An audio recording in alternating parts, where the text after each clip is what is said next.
Our final story today is about where contemporary art and big business collide. So take a look at this. Pretty cool sculpture in Aritzia storefront windows recently, right across North America, in Toronto, Vancouver, New York, Los Angeles, Las Vegas. And I like the color too, this kind of chromy hot pink. But the man who says he pioneered this design says, whoa, whoa, whoa, that sculpture is mine. Hi, I'm Richard X. Zawitz, sculptor, inventor, tangle master, and Asian philosopher. And not only does he say the design of Aritzia's sculpture is identical to his, he says he should be paid and credited accordingly. He's suing the Canadian fashion retailer for $30,000 per sculpture. My phone blew up. Everybody was texting me from all over the country, including Canada, and said, wow, your sculptures are in Aritzia. How fantastic. They look beautiful. They're in the window, and there's many of them. And I said, what? So let's get right to it, the side-by-side comparison. Aritzia's version on the left, Richard X. Zawitz's version on the right, what he calls the original chrome tangle.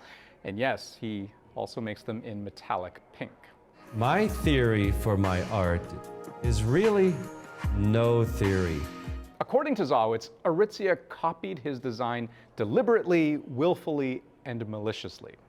The bottom line, we're talking about who has the authority and the right to monetize and capitalize on somebody's art. Conversely, what Aritzia will be saying was, does the artist actually have the copyright to the art?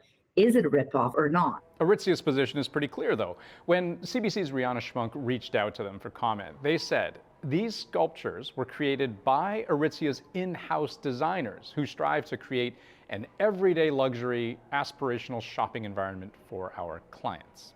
I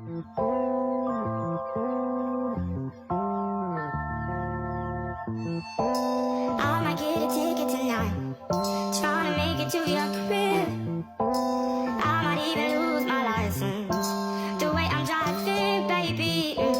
Please bow for me until it's on my face. Now, Aritzia's statement doesn't explicitly get at whether the design was inspired by or copied from somewhere else, but it sounds like they're saying it's just coincidence that two equally talented designers could very conceivably have independently come up with such a similar design without ever having copied anyone. But does that hold up? So in humanity, the art forms of every culture have had knots, they have had curves, they've had circles. This is universal in every culture. In one sense, maybe it does, right?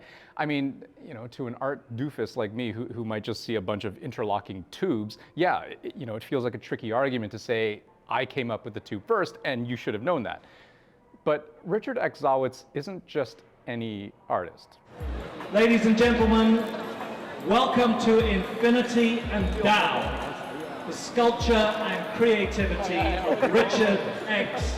Zawitz. Now, I wouldn't even know where to begin to count how many public shows Zawitz has been behind in his career that has spanned like half a century. But he also has connections in the fashion world too. A line of J.W. Anderson luxury handbags, an open collaboration with Zawitz himself. And look at this.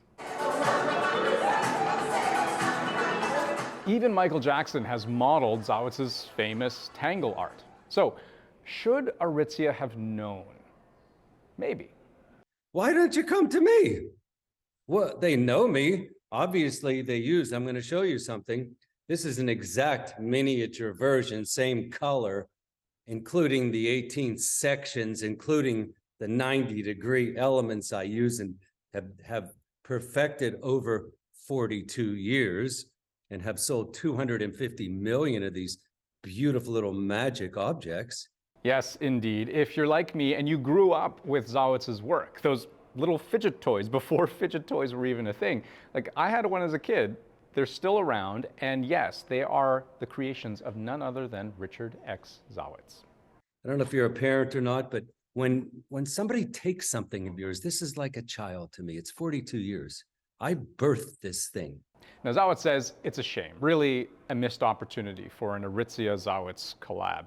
He says he reached out to the company, but it's come to this: a lawsuit and a lesson. As an artist, he told us, if you don't protect what you've created, it's going to get stolen. Zawitz's copyright claim has not been proven in court, and Aritzia has yet to file an official response.